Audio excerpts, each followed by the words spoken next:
What's up, guys? Welcome back to the channel. For today's video, I wanted to talk about WandaVision episode 6. Another great episode. If we had any doubt in Wanda for being the strongest Avenger, I'm pretty sure we can squash that now. She's godlike powerful. So there's a lot of things that happened in this episode. Not a lot of answered or questions that were answered based off of my theories from last week, but there was a few things that I wanted to point out, certain plot details and plot points that I found were interesting, and I'm just going to go through on this week's video and just talk about all of those situations and what I think it could mean and question certain things that happened in the episode. So let's get to it. So starting with number 1, right out of the gate, we see Billy and Tommy a little bit earlier, more so Billy, but he was like breaking the fourth wall, talking to the camera. So I don't know if this is like some kind of power he has like a some kind of an enlightenment where he could talk to the camera like Deadpool does, or if it's just because of the way this is the sitcom style from like the 90s. I'm not really too familiar with sitcoms, but I can imagine them talking back and forth between the camera and saying, oh, this is the situation that's happening, and then they go back into their roles or whatever. But yeah, I just thought that was pretty interesting that he was talking to us. Moving down chronologically, we see Hayward, the director of S.W.O.R.D. He makes it evident that he wants to kill Wanda. I forgot exactly what he said, but he tells, or like Monica and him are having a conversation, and he says like, if we eliminate the threat, all of this would be taken care of, everything would go back to normal. So he doesn't even want to find a solution in which he can save everyone from Westview. And to Monica's point, we don't even know, like, if they were to kill Wanda, are people trapped in the Hex like forever, or does it just go away with her? It's kind of confusing, but we can tell that he definitely has a different agenda when it comes to Wanda and even Vision, as we see later on, than everybody else on the team, on the S.W.O.R.D. team. And then he also brings up Carol Danvers, Captain Marvel, and the beef that she has with Monica. And I've been like kind of skeptical about what the situation might be going on here. I'm thinking that somehow Carol Danvers may have like exposed Monica's mom, Maria, to the like radiation that she got from the Tesseract that gave Carol Danvers powers. And I'm thinking maybe that's what could have given Maria cancer, or something along those lines, that Monica can't really forgive her. And as much as like a superhero that she is, and she's also one of the strongest Avengers, she doesn't want to forgive Carol for what she did to her mom. I think it's more so the relationship between her and her mom versus like Carol Danvers and Monica, because Captain Marvel was never on Earth. Like, we saw her in the Captain Marvel movie when Monica was a young girl, and then she was gone for like 20 years until she came back with the pager from the end of Infinity War. So I don't think she has that much of an established relationship with Monica for that to be where the beef is. Moving down to number 3.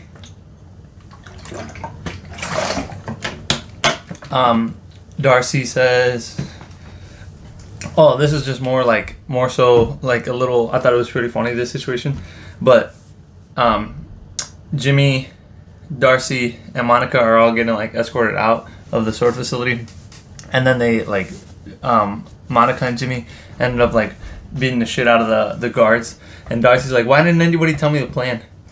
And I just thought it was funny because I don't know, I don't think I can see Darcy like holding her own. I don't think she would be able to fight these people. I feel like if she were to try to punch them, she would like punch them and then be like, oh shit, my wrist or whatever. I think she's just a little too ditzy for that. So I thought it was funny. Obviously nothing crazy, but I remember when I saw that scene, she said, why didn't anybody tell me the plan? I was like, what would she even do if they told her the plan? She wouldn't do anything. And we see later on in the episode she ends up getting caught up anyway, so I don't think she could hold her own. But yeah. Moving down to number 4. I got a chance to watch the episode twice. Second time around, I was trying to keep track of all like the suspicious stuff that Quicksilver saying, and I like jotted down some of the lines. And this is why I feel like it's not just Pietro recasted. Like my Mephisto theories that I've had before, now I'm feeling like he's Mephisto, or he's somehow manipulated by Mephisto or something. But the lines that he says that I got here, in the beginning when they're like going trick-or-treating and they wanted to go run and get some candy, Quicksilver says to Tommy and Billy, "Unleash hell, demon spawns," which I don't know. I mean, I guess you can call like a 10-year-old kid who's on Halloween a demon spawn, but considering in the comics these kids are spawns of Mephisto, I thought it was a little too on the nail. So that was one thing.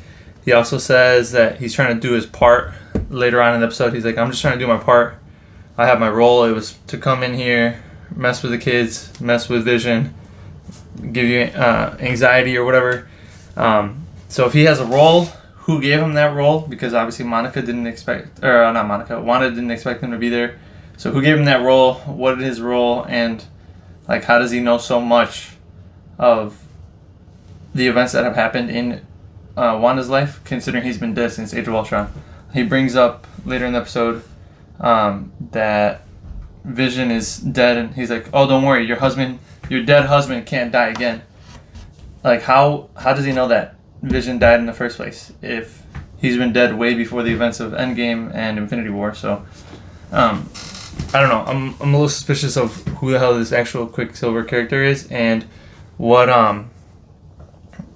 like, how is he going to be involved in the next episodes? Because we did see that Wanda got upset at him, kind of blasted him away, and then he just stayed there in the corner. He didn't get blasted out of the anomaly, so he's still in Westview. So I guess we'll see what happens next episode, if they bring up who he really is or what the hell's going on.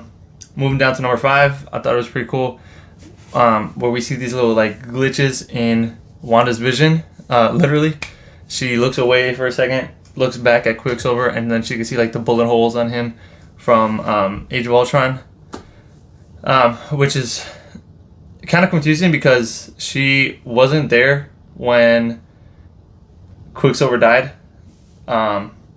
Like, Quicksilver saved Hawkeye, and she was still at the cathedral trying to guard the detonator to drop Sokovia. So I don't think she ever like saw Pietro's body. But regardless, she could still see him dead. He looked like all ghostly and shit, and I thought that was pretty cool because now we've seen her do that with Vision and Quicksilver.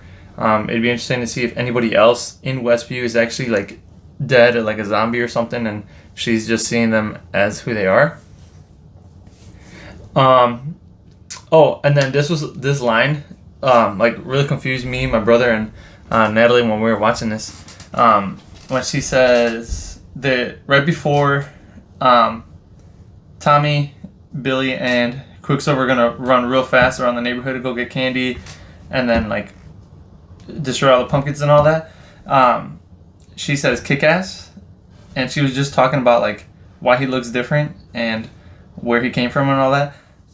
But she says kick-ass because that's what Tommy said, and I didn't catch it the first time. I thought she was just saying like, "Oh, you're from Kick-Ass." So then I was like super confused. I was like, wait a second. Did they just tie in a completely different universe with the Kick-Ass characters and all that shit? But I think it was just like a one-liner. But for a second, I was about to be like so hyped because I actually really liked that movie. I thought it was pretty funny in the sense that, you know, they're making fun of all these superheroes, and, you know, like being a superhero isn't anything to be all excited about. And then in that same scene of the show, we see we see Wanda talking to Herb. He's like dressed as like the Frankenstein guy, and I feel like he knows some stuff too. In that one episode, he wanted to tell Vision that he knew that they were like trapped, or he's like, oh yeah, we're in a simulation, we're in a trap or whatever. He never said what he wanted to say, but I feel like he knows more than he's leading on. And in this scene, he says, is there something that you want me to change? Kind of like assuming like when Agnus told Wanda, hey, do you want to just run that take back? But yeah, somebody was in his ear telling him what was going to happen, even though it was like slightly before it happened. He was like, what's that? Somebody's going to destroy all the pumpkins? And then you see Quicksilver with the kids in the background breaking the pumpkins. He's like, what's that? The whole town's going to get silly string sprayed on them. And then Quicksilver goes and spray on them.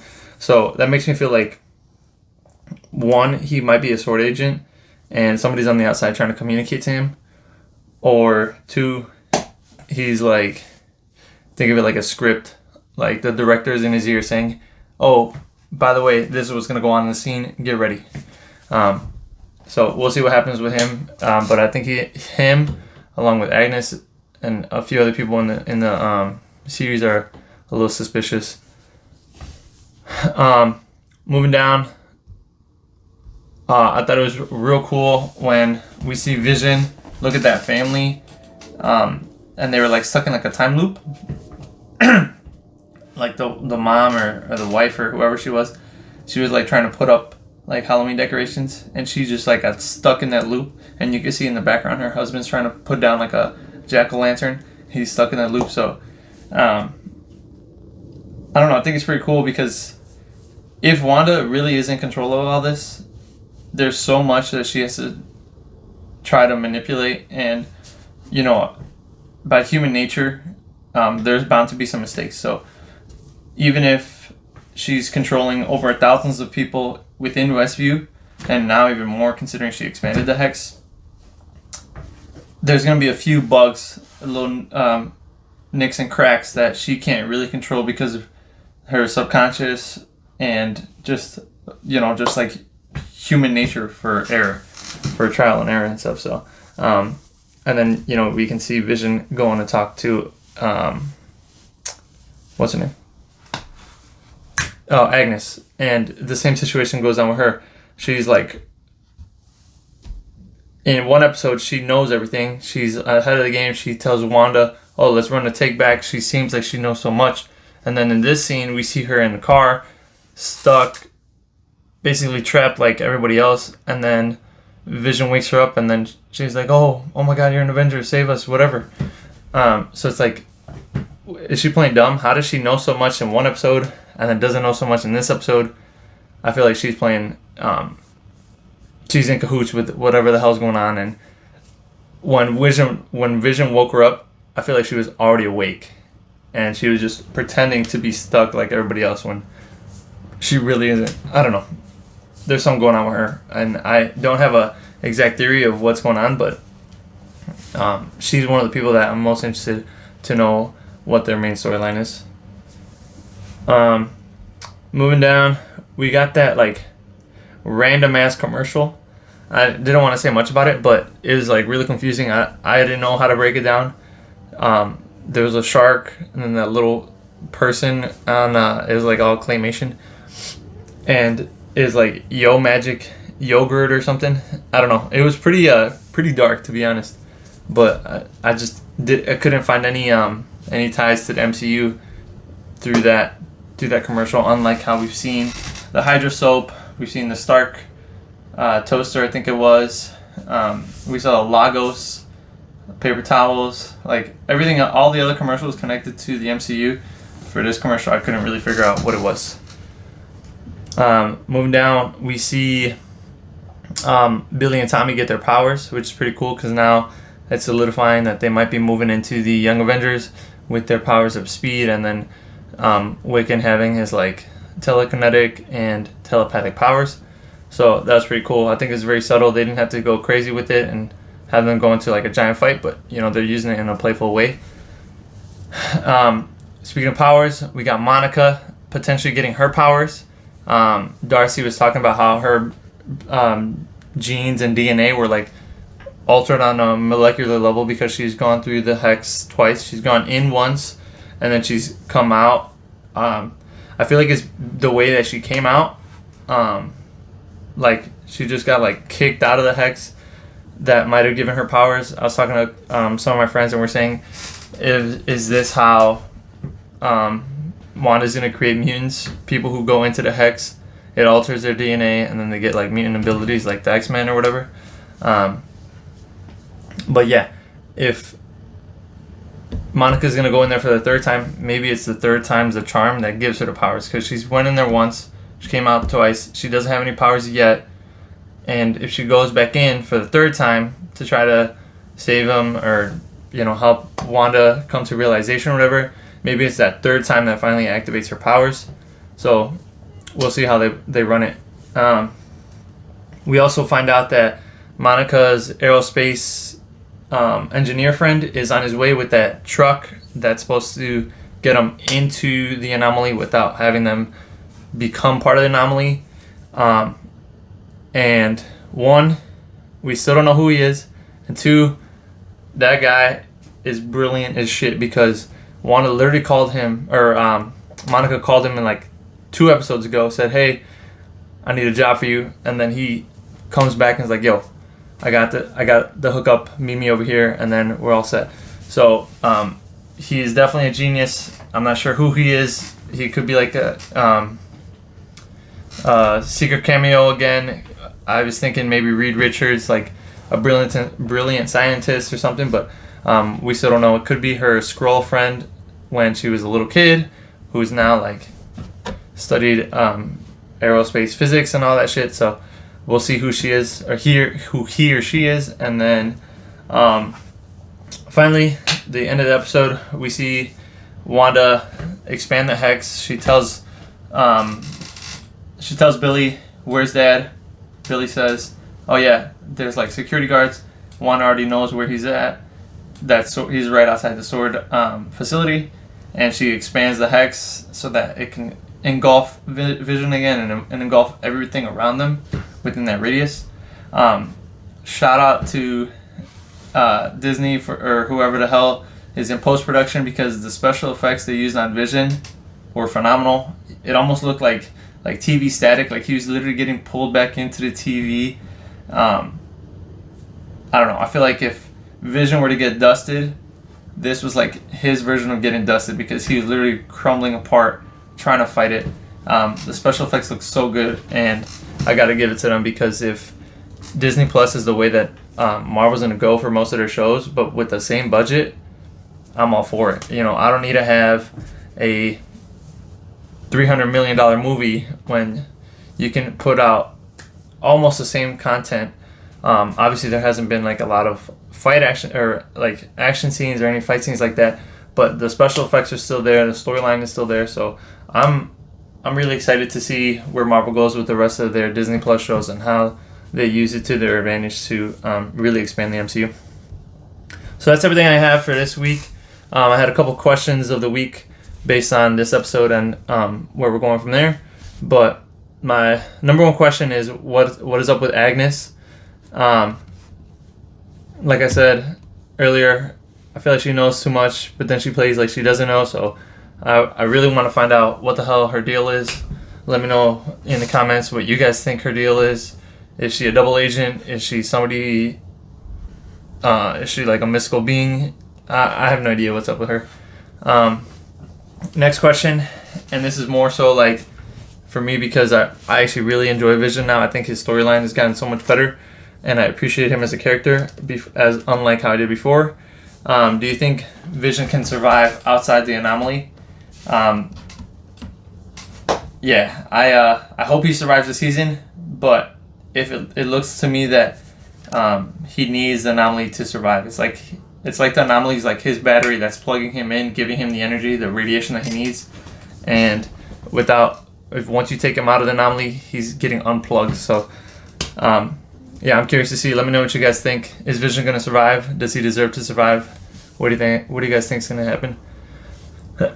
And my last question was, is the expanding of the Hex, is that what creates the mutants? I talked about it a little bit, but we can say that she expands the Hex throughout maybe all of New Jersey, all of like the eastern border of the United States, and maybe that's how mutants get created.